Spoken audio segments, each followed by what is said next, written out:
చంద్రబాబు జాతక ప్రకారంగా ఈ 5 ఏళ్లలో ఆయన పాలన పూర్తిగా ముఖ్యమంత్రిగా చేస్తారా, లేకపోతే మధ్యలో దిగే అవకాశాలు ఏమైనా కనిపిస్తున్నాయా? 100% పర్ఫెక్ట్ గా చేస్తాడు ఆయన. ఓకే. దిగిపోయే అంటే సమస్య కొంతమంది ఏమన్నారంటే సార్, అంటే ఇప్పటికే ఆయన ఆల్రెడీ ఏజ్డ్, సో ఈ 2 years తర్వాత కొంచెం ఏమైనా హెల్త్ ఇష్యూస్ రావచ్చు, అలాంటివి ఏమైనా వస్తే ఆ పొజిషన్ కి లోకేష్ వస్తారని కొన్ని వినిపిస్తున్నాయి. మరి దాని గురించి మీరు? అది తప్పుడు వాదన. చంద్రబాబు నాయుడు గారు చాలా డిసిప్లిన్ పర్సన్. ఆయన ఏజ్ చాలా పర్ఫెక్ట్. ముసలోడు అని నవ్వించినందుకు, గేలు చేసినందుకు ఆయన కుర్రోడి కంటే వేగంగా వెళ్లి అధికారాన్ని చేజిక్కించుకున్నాడు క్యాన్వాసింగ్ లో, వాటిలో ఉపన్యాసాల్లో. And is a very self discipline. నాకు ఆయనతో అనుబంధం ఉంది కాబట్టి ఆయన ఏ ఫుడ్ కూడా జగన్ గారు కానీ వీళ్ళ కానీ మనం తినేస్తాం. అంబానీ, ముఖేష్ అంబానీ వాళ్ళ పిన్ని కొడుకు Sushil Goenka Tadepalligudem factory owner, food fats fertilisers limited. And next ఆఫ్రికాలో, సౌత్ ఆఫ్రికాలో ఘనా అన్న ఊర్లో కూడా వాళ్ళు స్టార్ట్ చేశారు. వీళ్ళందరితో మేము భోజనాలు, మా గురువుగారు ఆశ్రమానికి వస్తారు, ఆనంద్ మార్గ ఆశ్రమానికి. ముఖేష్ అంబానీ వీళ్ళ లైఫ్ స్టైల్ నాకు తెలుసు. వీళ్ళంతా ఏం తింటారో తెలుసా? వీళ్ళంతా ఇంత రైసు, ఒక రోటీ, ఇంత స్ప్రౌట్స్, ఈ ధాన్యాలు ఇవే చేస్తుంటారు. చంద్రబాబు నాయుడు గారైనా, వీళ్ళైనా, జగన్ అయినా హెల్త్ కాన్షియస్నెస్. అమ్మో మనం చచ్చిపోతే నెక్స్ట్ సీఎం పోస్ట్ ఎవరు చేస్తారు? అధికారం అంటే వాళ్ళకి పిచ్చి. కాబట్టి ఏదో చేయాలి సమాజానికనే ఇద్దరికీ ఉంది. కాబట్టి అందువలన చంద్రబాబు నాయుడు గారికి అనారోగ్యం వచ్చే సమస్య లేదు జాతకపరంగా. ఆయన ముందుకు దూసుకెళ్ళిపోతాడు, ఇంకా కుర్రోళ్ళకి వెళ్ళిపోతాడు. నెక్స్ట్ రెండవది ఏంటంటే ఈ యొక్క ఆంధ్రదేశాన్ని ప్రగతి మార్గంలోకి తీసుకెళ్తాడు. And he is so broad minded. ఆయన ఎంత బ్రాడ్ మైండ్ అంటే జగన్ గారిని కూడా సలహాలు ఇవ్వమని అడుగుతున్నారు. అలాగే జగన్ గారు కూడా చాలా బ్రాడ్ మైండ్. ఆయన కక్షలు, కార్పణ్యాలు ఇలాంటివి ఏమి ఉండవు. అదంతా అలా చేసుకుంటే వెంటనే దిగిపోతారు. ఇప్పుడు కక్ష ధోరణులతో వాళ్ళు చేశారని అంటున్నారు కొంతమంది ఎమ్మెల్యేలు, తిట్టేవారని, బూతులు తిట్టేవారని దిగిపోయారని వీళ్ళే అంటున్నారు. వీళ్ళు కూడా అలాగే చేస్తే వీళ్ళు కూడా దించబడేస్తారు. ప్రజలే final. No Chandrababu Naidu, no Jagan, no Pawan. ప్రజలే ఫైనల్. గురుగారు, మళ్ళీ జగన్ సీఎం అయ్యే అవకాశాలు కనిపిస్తున్నాయా? ఉండొచ్చా, ఉండకపోవచ్చా? ఎందుకు ఉండదమ్మా? చరిత్ర హిస్టరీ రిపీట్స్ అని ఎందుకన్నారు? హిస్టరీలో చంద్రబాబు నాయుడు గారు ఓడిపోయారు, మళ్ళీ ఇంకేముంది, పార్టీ అయిపోయింది, టీడీపీ రాదు, భూస్థాపితం చేసేసాడు జగన్ అన్నారు. లేదన్నారు, భూస్థాపితం అన్నారు. వాళ్ళు కొడాలి నాని గారు, రోజా గారు, తర్వాత వల్లభనేని వంశీ, వీళ్ళంతా పేర్ని నాని, వీళ్ళంతా వాళ్ళ స్టైల్లో వాళ్ళు పార్టీ అయిపోయినట్టు చెప్పారు. మరి మళ్ళీ బాల్ తిరిగి రాలేదా? So there is every equal chance for Jagan again to come back and to conquer the power. రావడానికి అవకాశాలు ఉన్నాయి. It is not that is don't underestimate Jagan. ఎందుకనంటే జగన్ కి వ్యతిరేకమైన వాళ్ళు చెప్పొచ్చు ఏంటి, రాడు రాడు రాడు అని. ఈ వ్యతిరేకతలు చంద్రబాబు నాయుడు ఏమన్నా వీళ్ళకి చుట్టమా? జగన్ ఏమన్నా వీళ్ళకి చుట్టమా? ఆయన ఏమన్నా వీళ్ళకి పెట్టిన స్కీమ్లు ఆయన క్యాన్సిల్ చేశాడా? ఈయన పెట్టిన స్కీమ్లు ఆయన ఏమన్నా క్యాన్సిల్ చేశాడా? అయ్యే ఉండవు. గవర్నమెంట్ సిస్టమ్ కున్న పవర్ అది.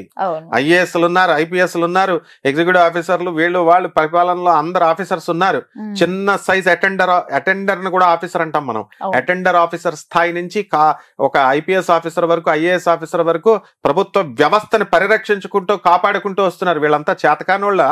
ఈ సీఎంలు మాత్రమే చేస్తారా? వెళ్ళి సీఎంలు, మినిస్టర్లు మాత్రమే ఏం చేయరు. వీళ్ళు లేకపోతే అసలైనటువంటి వాళ్ళు, వీళ్ళ పరిపాలన మార్చేవాళ్ళు, వీళ్ళు కావాలనుకున్నది చేయగలిగేటటువంటి వాళ్ళు, వీళ్ళ యొక్క దయా భిక్షల మీద ప్రజల జీవితం ఆధారపడి ఉంటుంది. గవర్నమెంట్ ఎంప్లాయీ భిక్ష మీద ఉంటుంది. అదే గవర్నమెంట్ ఎంప్లాయీస్ ని జగన్ గారు వ్యతిరేకం చేసుకున్నారు. స్ట్రిక్ట్ గా ఉండమంటే వ్యతిరేకం అవుతారు వీళ్ళు. చంద్రబాబు నాయుడు గారు వ్యతిరేకం చేసుకున్నారు. మళ్ళీ ఆ పార్టీ కాకుండా ఈ పార్టీని గెలిపిస్తారు, ఈ పార్టీని కాకుండా ఆ పార్టీని గెలిపిస్తారు. ఇదంతా ఒక ప్రవాహం. కాబట్టి కరుడుగట్టినటువంటి తీవ్రవాదం లాగా, కరుడుగట్టినటువంటి అభిమానులు, మేము రెడ్లం, మేము చౌదరీస్, ఇవన్నీ నడవవు. ఎందుకనంటే అందరూ ఓట్లేస్తేనే వస్తాయి. అలా చిత్రీకరించారు. చౌదరీస్ అంతా తెలుగుదేశానికి వేస్తారని, చౌదరీస్ రెడ్లు చంద్రబాబు నాయుడుకి, ఆయనకి జగన్ వేస్తేనే గెలిచాడు ఎన్టీఆర్. అలాగే ఆ రెడ్డీస్ వచ్చి చంద్రబాబు నాయుడుకి వేసిన వాళ్ళు ఉన్నారు. సో ఈ కుల వ్యవస్థ, మత వ్యవస్థ, ఇది ఏ పొలిటీషియన్ ఎక్సెప్షనల్ కాదు. దీన్ని పెంచి పోషిస్తూనే ఉంటారు ఆయన. చంద్రబాబు నాయుడు అయినా, జగన్ అయినా, ఎవరైనా సరే. ఈ కుల వ్యవస్థ, మత వ్యవస్థ పోయినప్పుడు మాత్రమే మనకు ఆ చక్కటి ప్రభుత్వం వస్తుంది. ఇప్పుడు జేడి లక్ష్మీనారాయణ గారు చెప్తున్నారు, జయప్రకాష్ నారాయణ చెప్తున్నారు, ఆయన ఒక ఐఏఎస్, ఒక ఐపీఎస్. మరి వాళ్ళు ఎందుకు గెలవట్లేదు? ప్రజలు మంచి చెప్పే వాళ్ళని గెలవనివ్వరు, చదువుకున్న వాళ్ళని గెలవనివ్వరు. కాబట్టి అయినా వాళ్ళ డ్యూటీలు మానేస్తున్నారా? బ్రహ్మాండంగా చెప్పుకుంటూ వెళ్తున్నారు. అవును. ఎవరి డ్యూటీ వాళ్ళు చెయ్యాల. కాబట్టి అగైన్ జగన్ అధికారంలో రావడానికి ఈక్వల్ ఛాన్సెస్ ఉన్నాయి. ఓకే. కాబట్టి ఆయన కృషి బట్టి ఈసారి ఆయన పాలసీస్ ని మార్చుకోవాలా. అహంకారి అంటున్నారు, మార్చుకోవాలి. మరి జనాలు పనున్నా లేకపోయినా చంద్రబాబు నాయుడు అయితే ఇమీడియట్ అపాయింట్మెంట్ ఇస్తాడు, జగన్ పనున్నా పని లేకపోయినా 2 hours వెయిట్ చేపిస్తాడు అంటున్నారు. మార్చుకోవాలా? రోడ్లు వేయట్లేదు అంటున్నారు. ఈసారి రోడ్లు వేయాలా? జనాలకు డబ్బులు ఇవ్వకూడదు అసలు. ఈ వెల్ఫేర్ యాక్టివిటీస్ అన్ని ఇప్పుడు చంద్రబాబు నాయుడు గారు ఏమైనా అమాయకుడు అనుకుంటున్నావా?